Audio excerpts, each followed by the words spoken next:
नमस्कार दोस्तों, मैं आपका दोस्त के.एन. मौर्य और आप देख रहे हैं जहर मुक्त खेती। जी, आज मैं बात करूंगा, आपको लगभग 20 ऐसी सब्जियां बताऊंगा जिसे आप जुलाई में यदि लगा लें तो इससे आपको बम्पर इनकम होगी, बहुत ज़्यादा इनकम होने वाली है। क्योंकि देखिए, जो सब्जियां मैं आपको बताता हूं, ऐसा नहीं कि केवल बताता हूं, मैं उन सब्जियों की खेती भी करता हूं। जैसे आप पीछे देख रहे होंगे, ये मेरा रहा मचान मैंने तैयार कर रखा है, बम्बू वगैरह लगा के मचान बढ़िया बना रखा है। इसलिए कि अब जो बरसात में सब्जियों की खेती हम करेंगे वो करेंगे मचान पे, जिसे आप ठाट बोलते हैं, मचान बोलते हैं, उस पे। इसलिए कि बरसात में यदि नीचे ज़मीन में लगाएंगे तो उसके दो नुकसान होंगे। एक तो फल जो है सड़ेगा, बहुत खराब हो जाएगा। तो आइए शुरू करते हैं। इससे पहले आप यदि हमारे चैनल पे नए हैं तो चैनल को सब्सक्राइब कर लीजिए, लाइक करिए और अपने दोस्तों में शेयर करिए। बेल आइकन बजा देंगे तो इससे क्या होगा, आपको वीडियो की नई नई जानकारी आपको मिलती रहेगी। आप हमें फेसबुक पे के.एन. मौर्य जहर मुक्त खेती और इंस्टा पे भी के.एन. मौर्य 563 फॉलो कर सकते हैं। आइए बात करते हैं। देखिए, पहली सब्जी की बात करूं मैं तो सब्जी लगाने से पहले जब आपकी खेत की तैयारी करिएगा तो इस तरह से खेत बनाइएगा कि पानी निकासी की समुचित व्यवस्था होनी चाहिए। यानी आपके खेत में पानी लगना नहीं चाहिए, पानी आपके खेत में निकल जाए, जिससे नुकसान नहीं होगा। जैसे बड़े बड़े बेड पे लगा सकते हैं, मेड़ पे लगा सकते हैं। पहली सब्जी की बात करूं, देखिए मैंने लगा रखा है कंटोला। जी हाँ, जिसे आप खेक्सा कहते हैं, मीठा करेला कहते हैं, छोटा करेला कहते हैं, उसकी खेती। कंटोला की खेती बहुत ज़्यादा इनकम देने वाली है। यानी 1 एकड़ से लगभग 3 से 4 लाख रुपए प्रति एकड़ की इनकम ये आराम से दे देती है। कंटोला मैंने तो चूंकि जनवरी में लगा लिया था, क्योंकि जनवरी में भी इसकी दिसंबर में ही इसके बीज लगा करके कंद लगा करके और उस पे गेहूं बो देते हैं लोग, तो मैंने तो जनवरी में ही लगा दिया था। लेकिन आप जुलाई में लगा सकते हैं। इसकी खेती का सबसे बढ़िया समय ये है कि जून हो या जुलाई, एक बढ़िया बरसात हो जाए, खूब दबा के एक बढ़िया बरसात हो जाए, उसके बाद कंटोला आप लगा लीजिए।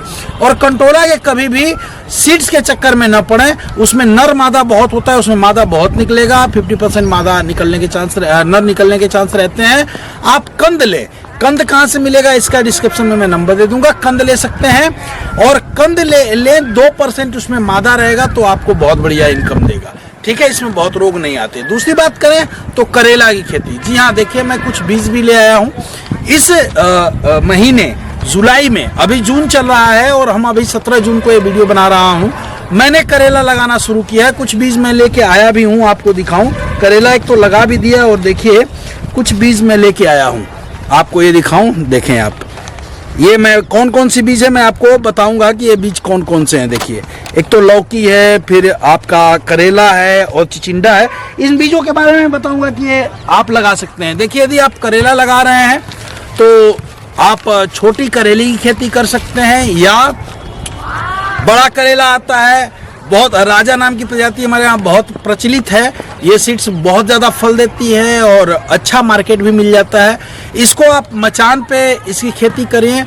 बहुत सारे लोग ऐसे होते हैं जो 15 जून के बाद करेले की खेती लगा लेते हैं। वैसे मैं भी अभी करेला लगा चुका हूं और जो अभी सीड लाया हूं वो करेला लगा दूंगा। तो करेला की खेती करिए, ये भी आपको बहुत बढ़िया पैसा देगा। इसके अलावा आप कर सकते हैं लौकी की खेती। जी हाँ दोस्तों, लौकी जिसे आप तुरई घिया बोलते हैं, लौकी की खेती कर लीजिए, ये आपको बहुत बढ़िया इनकम देगा।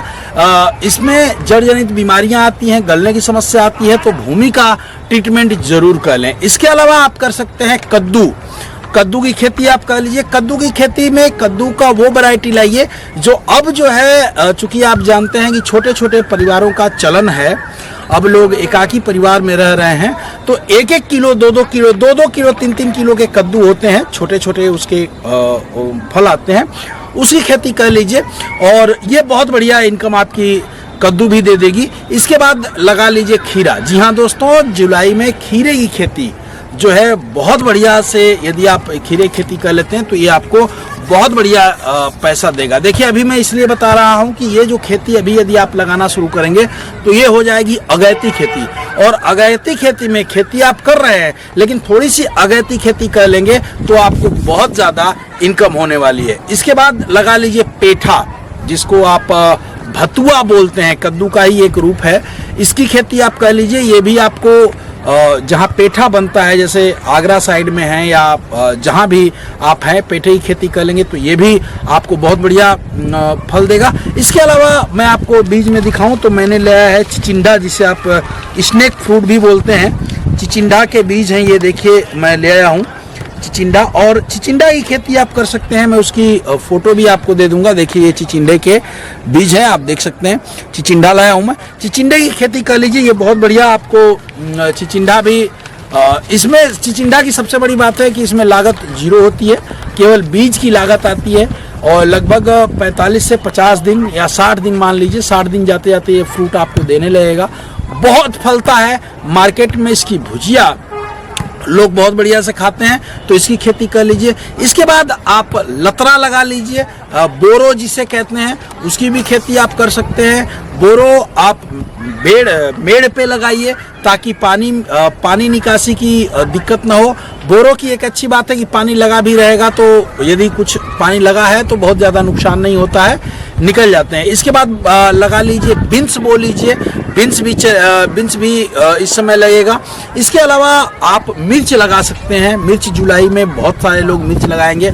अभी जो किसान मिर्च लगाएंगे उनसे एक रिक्वेस्ट ये है कि लगाने से पहले जब तक एक बढ़िया बारिश हो जाए तब तक मत लगाइए। यदि फ्लड इरिगेशन से लगा रहे हैं तब तो लगा सकते हैं, और यदि आपने मल्चिंग की हुई है तो मल्चिंग में अभी मत लगाइएगा, नहीं तो पूरी फसल आपकी बर्बाद हो जाएगी, सारा बीज बर्बाद हो जाएगा, क्योंकि पन्नी के अंदर तपेगा इतना ज़्यादा कि आपका सारा नुकसान हो जाएगा। इसके बाद बात करें मिर्च के बाद बात करें तो आप सेम लगा सकते हैं। देखिए मैंने लगाया हुआ है, सेम की फसल आप देख सकते हैं। सेम में ये अगैती है, कुछ लोग अभी सेम बोएंगे, और मैंने ऑलरेडी फर्स्ट जो है ये चल रहा है आपका जून, मैंने मई में ही सेम लगा दिया था। सेम लगाने का मतलब ये है, तब पानी तो देना पड़ा, लेकिन अभी देखिए प्लांट कितना अच्छा हो गया है। और इससे बढ़िया फायदा मुझे ये होगा कि कुछ जैसे बारिश होने शुरू होगी वैसे ये फल देना शुरू होगा, तो मुझे खाने के लिए पहले मिलेगा, और जो अधिक होगा उसे मैं बेच लूँगा। इसके अलावा आप लगा सकते हैं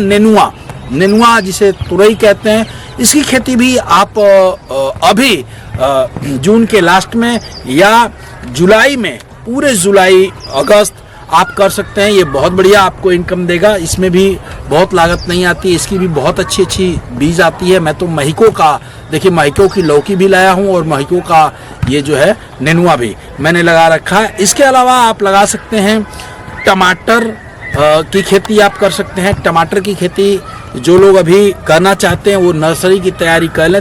टमाटर में भी देखिए, मिर्च और टमाटर में दोनों में रोगरोधी बीज आ रहे हैं, और बीज का चयन आप अपने हिसाब से कर लीजिए। मैं बहुत लोगों को बीज बताया भी हूँ, लेकिन बीज का चयन आप अपने हिसाब से करिए, जो आपको ज़्यादा फल दे, रोगरोधी हो, उस बीज का चयन करें। और टमाटर और मिर्च की खेती में जड़ जनित बीमारियां बहुत आती हैं, उकठा नाम की बीमारी बहुत आती है। तो कहीं भी भारत के किसी भी कोने में है, जमीन का शोधन, अंतिम जुताई पे जमीन का शोधन जरूर करें। 2 किलो रूट गार्ड यानी 1200 रुपया प्रति एकड़ का खर्चा आता है।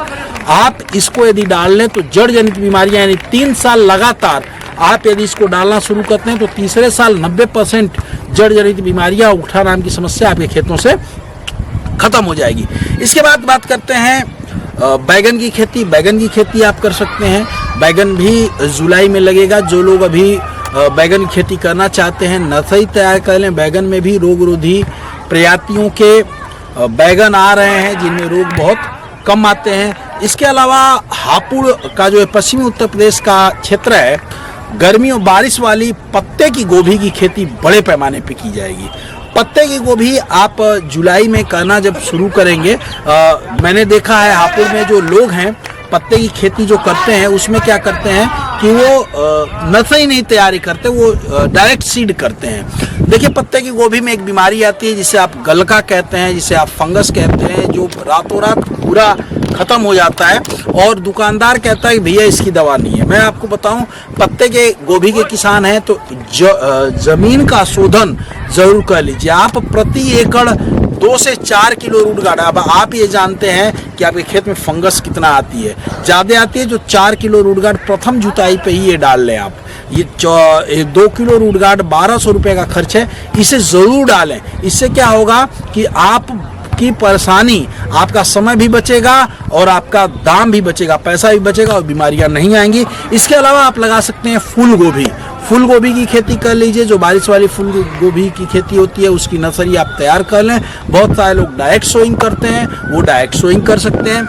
इसके अलावा आप मूली बो सकते हैं। मूली की खेती में जड़ जनित बीमारियां, और मूली की खेती में बरसात की मूली में एक बीमारी आती है जिसमें उस पे दाग दाग दाग दाग पूरा ये हो जाता है। ये एक फंगल डिजीज है और साथ ही साथ जब मूली बो लें और जब मूली जर्मिनेट हो जाए तो उसमें प्रति एकड़ 250 ग्राम तूतिया का प्रयोग करें। ये सबसे सस्ता कीटनाशक है तूतिया। मैं बताता हूँ, 250 ग्राम तूतिया यदि डालते हैं पानी के साथ तो उससे क्या होगा, जड़ में लगने वाले जितने कीड़े होंगे वो मर जाएंगे। और जब जमीन शोधन, जमीन में नेचुरल फंगीसाइड का इस्तेमाल करेंगे तो ये बीमारियां नहीं आएंगी। इसके साथ साथ भिंडी लगा लीजिए, बरसात की भिंडी, ये आपको बहुत बढ़िया पैसा देगी, बहुत ज़्यादा अच्छी इनकम कराएगी। ये आप देखिए, भिंडी के बीज तो मैं भी लाया हूँ।